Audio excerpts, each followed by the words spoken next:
Monday in 5th and Peter Fitzgerald in 6th. The field goes on. Marshall Brewer, of course, in 6th position, and you go right down through the field until you find a controversy. Ken Ianson had in fact been the second fastest qualifier on 25.4211, but an alleged irregularity was found in the fuel that he used on that flying lap. Car classic. Seaton controlling the start with John Faulkner alongside. Faulkner's hand up, trying to see into the sunshine. Finally, they get the green flag and they go. Very slow start. That was definitely a tactic on Seaton's behalf. He's pulled them back to a first gear start, and that's very unusual. Normally they get away in second or third gear. 4 abreast as they come around at the back of the field. Faulkner looking for a way down the inside already, coming up into turn 3. Can't do it, drops back behind. Unlikely he'll have a go coming onto the straight because of that sunshine. Brad Jones just sitting back in 3rd position. But it's Seaton in the Falcon out in front with Faulkner. And it must be getting even more difficult as the minutes tick on by with that sun setting in the west coming up the main straight. Look at that right now. That's the graphic vision of what the drivers are seeing. 80 laps, 64.4 kilometres around Adelaide International Raceway. And Alan, it's unlikely that the tyres will go the distance. No, they've all been having a lot of tyre wear here, although some of the temperature's gone out. It's late in the afternoon with that terrible sun problem they're going to have for a little while. But that has brought the temperature down. That has brought the track temperature down. That does bring the tyre wear down, and the cars go just that little bit quicker. So slow was that start that the first lap was only 52.5 seconds. So almost, oh no, that's 2 laps, of course. So about 26 seconds the first lap. As Faulkner is all over Seaton. He's sitting in, pushing. He's feinting this way, feinting that, and the way Faulkner goes, he could sort of overdo it a little bit here, I got the feeling. He's pushing into this corner very hard, right into the... In fact, he went a little hard and a little wide that time. And Jones is just sitting there. And Faulkner, of course, came out of this turn earlier in qualifying, and just as they get onto the main straight, he tagged the wall with the back of the car. He also had a major off in the NASCAR qualifying NASCAR practice yesterday. So it certainly has been an eventful weekend and a busy one for his crew. And Bradley Jones is looking good at this point. Brad always, I think, uses his head early in these races. Faulkner and Seaton, you see their cars twitching. Jones is trying to keep his car terribly straight, but he's got the added problem because of the 2 cars behind him, one of which has gone round. Monday's gone round, and takes Fitzgerald with him. So Peter Fitzgerald in the Hardy Ducks car, Falcon tyres. Would not be a happy person at all. Not at all. Strange thing for Monday to do, wasn't it, really? Now, have they seen the yellow again? Have they seen the yellow? I think they're still racing. I think the yellows are out. But they've picked it up now. Yeah, it's getting terribly hard to see that the yellow when it comes out. This will be interesting. We'll see on the replay. Here comes... yes. Fitz is giving him the little... Yep. Fitzgerald's getting the little touch up on the back, and Mundy goes in, back out, and then squeezes Fitzgerald in. No, I might be wrong. I think Fitzgerald might have gone through after that. No, he did go in under. And maybe gave him the tap. Maybe gave him the tap. Yeah, no, he think he did. Yeah, Fitz has given him the tap, and then the squeeze into the wall. Well, you get all sorts of. There'll be one thing is for sure. You'll get 2 completely different stories of that incident from either of those drivers. And Bo is certainly very slowly, excruciatingly slowly, comes car 23. Mark Seaton down to the line, dead into it. John Faulkner right in behind him, but can't get alongside Brad Jones in 3rd position. Then Nathan Pretty behind him. A little bit of tapping going on behind there. Looked to be Richard Howe, but coming up the back straight, the 23 DFS health insurance car of Mark Seaton. Then it's Faulkner sitting with Brad Jones right on his tail, Nathan Pretty, and then Bruce Williams. Yes, you just get the feeling that that something is going to happen here. Seaton was a little defensive then when he pulled across, but as I said, that's his prerogative. But Faulkner's a charger, and I don't know how long he'll keep his cool here. He's got a lot of laps to go. He really doesn't have to do anything at this stage. We're only on lap 12 of 80 laps. So even well short of a quarter way through race distance. You just wait. This time at the end of the straight, Faulkner will have a bit of a run on the outside. Will that give him enough to be able to pull up on? No, it can't. That seemed to be a strange move by Faulkner coming into the turn. On this time through, but he's not going to get around that way. He'll cross and try and come on the inside. No, Seaton just holds his line tight and says, do your best. Had it been later in the race, of course, Jones could well have forced his nose down the inside of Faulkner at that point. But this early into the event, Jones, a seasoned campaigner, would prefer to play it safe. But this is tyrant stuff. I mean, it's hammer and tongs. Faulkner's driving every trick in the book. Seaton's just holding his defensive line, and at the moment, nothing more than that. But it'll accelerate. I hope it doesn't this early in the race. I think a little more patience yet. Nathan Pretty in 4th position, Bruce Williams in 5th, Paul Fordham in 6th. Then comes Marshall Brewer, followed by Terry Wyhern, Wayne Jones and Rodney Jane in car 7, rounding out the top 10. That's fantastic. The first 7 cars are separated by just 2 seconds. And Faulkner trying the outside line again. Here comes Brad Jones right around the outside. Boy, what a brave move this time. He nearly pulled that one off. He's had to control the car very well coming onto the main straight. Jones hangs in there round turn 1, coming into turn 2. This is brave racing by Bradley Jones. Of course, the leader in the series so far. Oh, Bradley, give it up. He's seriously outside. Drop back behind Bradley. I mean, we're down 15 laps in an 80-lap event. You don't need to be that brave this early. Is he putting the pressure on and then hoping to drop back and maybe watch the other guys make a mistake? I don't know. There certainly seems to be no better master at He's certainly putting the pressure on Smiles. This time. But look at that Bradley this time. Yeah. Okay, that's 1 car down. Maybe because, of course, the combination of the Falcon and the Commodore on the inside make up one big, long car. There's no room in between them for Bradley Jones. How long is he going to live on the outside? He's hanging in. He's been there's that leaning. Yeah, just a little bit of a lean, Gee, you put your faith in Faulkner, don't you? So, yes. Oh, he's got a tag on the door as well. You saw that the tyre mark come up on the number 8. Great vision as they're coming out of turn 3 and 4. Brad Jones on the outside. There's no way in the wide world he's going to get through, is there? Well, if he hangs out there long enough. Now, that's 5 laps in a row. They've basically come out of the main straight and they're in exactly the same position.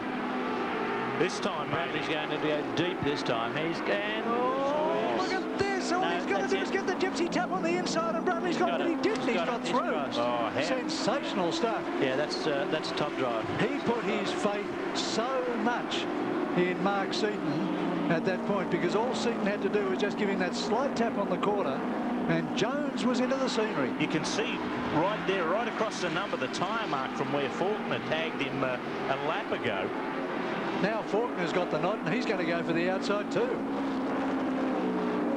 Nathan Petty sitting back in Bradley's old car. I believe Nathan is actually a relative of Brad Jones and doing a fabulous job. 4th position. Faulkner's going to try the outside. No. Pulls over again to try and get an inside run up into the next corner. Nathan Pretty, meantime, in car 2, an ex-Brad Jones car, in fact. And Brad spent a bit of time in the car this week, setting it up for him here at Adelaide International Raceway. Quite a deal of controversy raging in the sport at the moment. Here's the push down the inside. He's got the push. Yes, and Faulkner's done it. Yeah.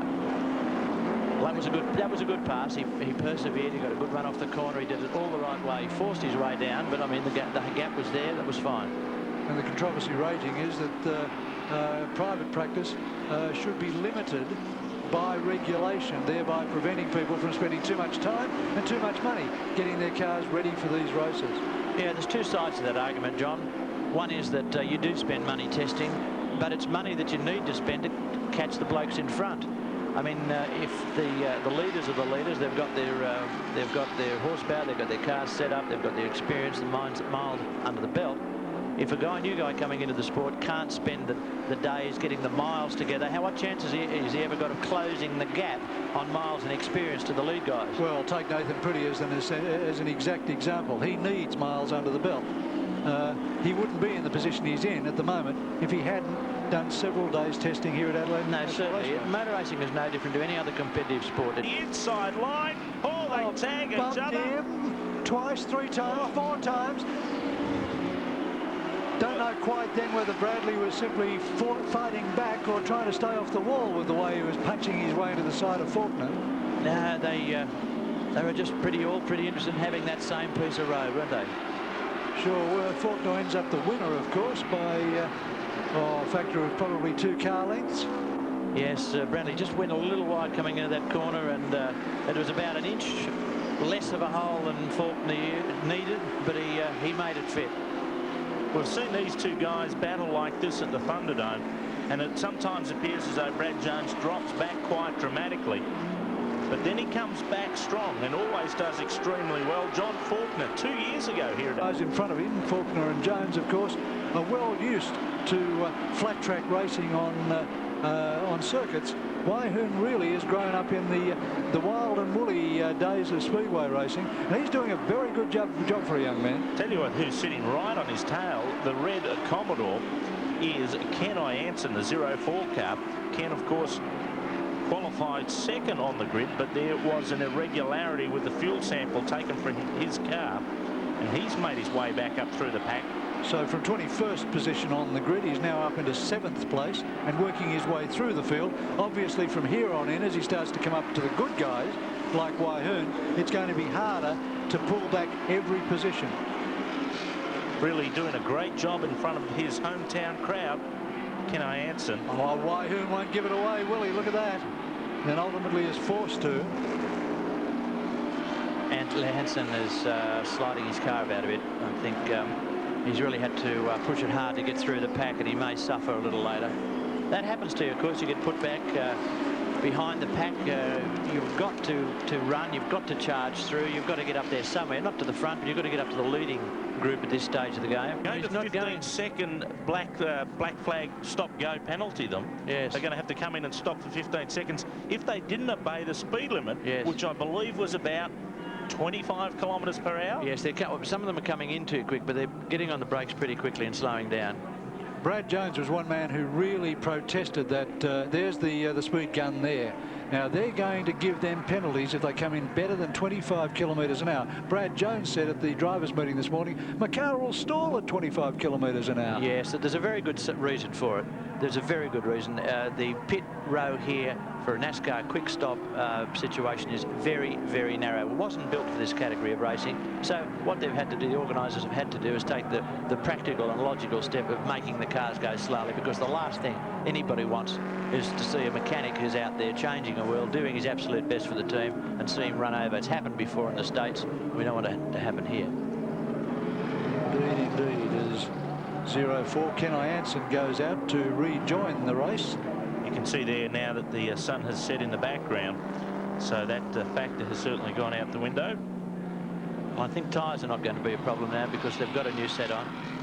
Got a new set on at halfway, and the temperature's gone out of the track with the sun just setting, so they're set for the 40 laps home. And as the pace car continues to lead the field round at Adelaide International Raceway, let's take a quick sports update. So the start will come from about the 6th row of the grid for those two lead drivers. Seaton's taken a big gamble. Question is, can he hold out another 40 laps without needing tyre changes? Alan Gross. Oh, it's a gutsy manoeuvre. I've heard all the drivers complaining that they would just get halfway with their tyres, and they've seen him staying out on his. It's a gutsy manoeuvre, but he's not a fool. He's having a guess, having a punt. Quite interesting. One of the drivers that stayed out was Bruce Williams in the Ultimate car. Bruce was telling me earlier in the day that, in fact, the guys here ran out of the tyres, out of new tyres, and he, in fact, is going to do the whole race distance on second-hand ones. So they're not coming in now on second-hand tyres. It's going to make it all the more difficult for him. Yeah, it's strange, isn't it? Sometimes you find also that I think we've got to start coming up, but sometimes you find also the cars that have been tyres that have been used before in hot and cold, they get a little bit more resilient. You get more mileage out of them. We're ready for a start.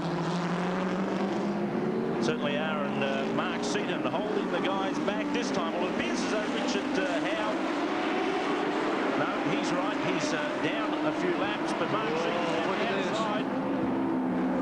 Back in the field, Bradley Jones and John Faulkner are way back there. Side by side, however.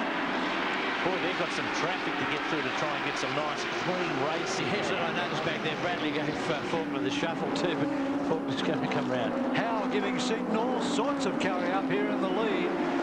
Now Howe is down in the field in terms of laps, but he's right on the pace here. Brad Jones is being black flag for passing. Black flag, that is a big one. He's going to get a stop-go penalty. Oh, that's going to make it awfully tough for Bradley. He's not coming in at... No, he's not coming in at this stage. Richard Howe is lying 17th in the... Oh, there we go, sideways, touches. Nathan Pretty was involved in that car too. Saw the black flag waving there from the crow's nest as they went by the start-finish. Bradley's gone by, he obviously didn't see it. Maybe told by his pit crew. Yes, he can tell by his pit crew over the two-way radios. And then we'll have to make his decision. And in the pits is Ian Campbell. I understand Bradley Jones has been giving a stop and go for passing on the wrong side on the restart. They're expecting him in any time now. He's right on you now, Ian. You can see him coming into the pits and there's someone else coming in behind. I tell you, interesting, we spoke about Bruce Williams not going in and pitting for new tyres. He's copped a hit. He's also lost a front tyre. It's right down. You see it right there. The Ultimate Team, one of the crew guys falls over. New tyres coming out. Brad Jones well on the way, though. And Jones back in the motor race again, and we'll give you an update very shortly on where he lies in the event. Certainly no longer in the top 10, I can tell you that. Mark Seaton is the race leader. The big thing about the stop-go penalties here at Adelaide International Raceway is that the track is so small, it's only 0.8 of a kilometre, and it doesn't take long to lose a lap. But look at this, Richard Howe still continues to lead Mark Seaton, the actual race leader.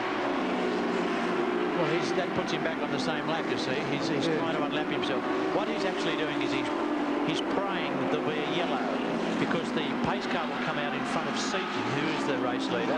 That'll allow him to go all the way around and catch up and get back a lap. That's the way you can catch up a lap on this in this sort of racing. Look now, John Faulkner starting to threaten there in car 46, moving up through the field. Yes, Faulkner's going very hard at the moment. He's come right through the field.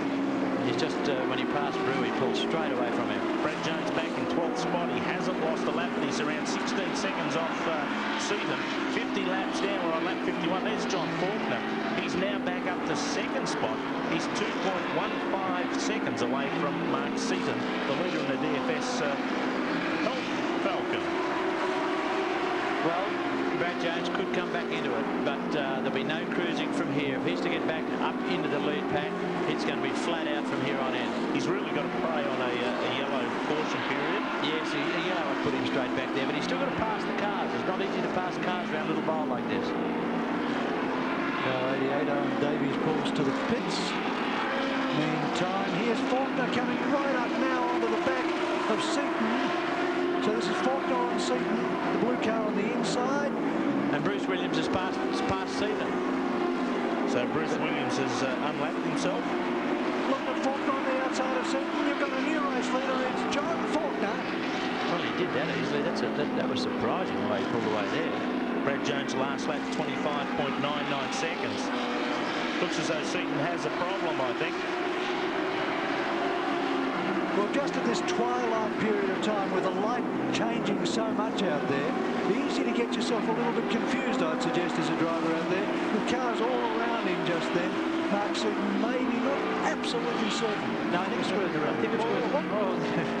touch and go and how you hear it. I think it's worth saying that the pictures that you're actually seeing show a lot more daylight than is actually the truth. The cameras are compensating for it. To the naked eye, it's much, much darker. It is really into twilight to the naked eye. But the Dick goes car 11. That's Richard Howe. He didn't get in the wall. He got terribly high and out of camera. Right out of camera. He slid out of camera. But he's back on the control seat. It's just past him. That puts him, that keeps him his lap down, of course. Now because of yellow, he's got no chance of getting it back. Bruce Williams is lap down, and he's back in 15th spot. But there's John Faulkner, the leader, the better electrical Holden Commodore, heading up the back straight. Well, he's pulling away now. He's really making the charge. There's 25 laps to go. and Faulkner is putting it on the mist. Seconds down. That's the bumper off Bruce Williams, Yeah. Commodore. Off the back of it. Yes. And this caution, you see Bruce Williams going past. I think he might have gone out to try and remain on the lead lap. Maybe it was a bit of play by the team. DFS car about to go back out again. Well, the lights are out on the pace car. The pace car is midway between turns 2 and 3. No doubt Seaton will catch the rear of the grid of the field here before the race gets back underway on lap 61 of 80. Well, Seaton, when he came out, I'm almost sure, behind Jones. No, I think it's Pretty. Yep. Yes, he pitted a second time also. And pace car lights are out. Stevie Harrington driving the pace car today at Adelaide International Raceway. We're about to go racing again. John Faulkner in the lead with Grant Monday, the Borough of Hares Commodore, sitting in second spot. Pace car pulls in and we are about to go racing. Green flag coming out. John Mostini, the cheap starter, gives away. John Faulkner just jumps into the lead. Top stuff. We're told Brad Jones is up to 7th place already. But Faulkner knows that the only way he's going to hold off the very determined Brad Jones is to really sprint for it now in the remaining 18 laps. And really, that time Faulkner controlled that start, much like we saw in the Sportsman race. Yes, he got a good jump there, certainly. The Borough of Hares Commodore of Grant Monday sitting in second spot. He's done a great job. Funnily enough, the two Commodores there without the back bumpers. But he has done a great job in coming right up through the field from last spot. There's Faulkner working hard. He took the win here 2 years ago. Faulkner, the expert on left foot braking, came out of go-karts many years ago and can't forget the technique. Always uses his left foot on the brake to steady the car as he goes through a corner. If I tried to use left foot brake, I think I'd trip and fall out of the car. I've tried it many times. It just doesn't work for me. Footrest is the way to go. Brad Jones up the 6th spot. He's only 5.5 seconds off the lead. He's about to challenge Paul Fordham to try and take 4th spot. Jones looking everywhere for the way through, isn't he? Rodney Jane doing a great job there as well, hitting Falcon. But there's Brad Jones, 4 times Auscar Australian champion. Currently 6th. He's about to go. Oh, giving Fordham the big tap. Get out of the way. I want to come through, says Bradley, and he's a very forceful person. He has got the pedal to the metal. Fordham tries to push him over. He's grounded him a bit, yes, but Bradley's hung in there. Now he's got Marshall Brewer in front. He'll be the next one. He's the next one in the gun sights. And Marshall got a little bit sideways there too. Bradley certainly believes in his ability, doesn't he? There's very few people around who believe as much as Bradley does that this racetrack is his and his property. He certainly stands by his convictions that he can drive these cars well. Marshall Brewer's a lap down, quite surprised. He must have got trapped in pit lane. Car popping a little bit there, a bit of flame coming out. Under lights, this racing really is spectacular here at Adelaide Raceway. Yes, it certainly is. I think Marshall's pulled over and let Bradley past him there because he's a lap down. He's the sort of guy that, although he's going to come back at him. Oh, he's got him. He's got him. Jones got him. Oh, Brewer's gone. Has Jones saved it? And he's kept it alive. Jones got past. The pace car's out, but everything's under control when Marshall Brewer returns. Lap 68 that occurred upon. Got a yellow. Well, that's another yellow for Bill Jones.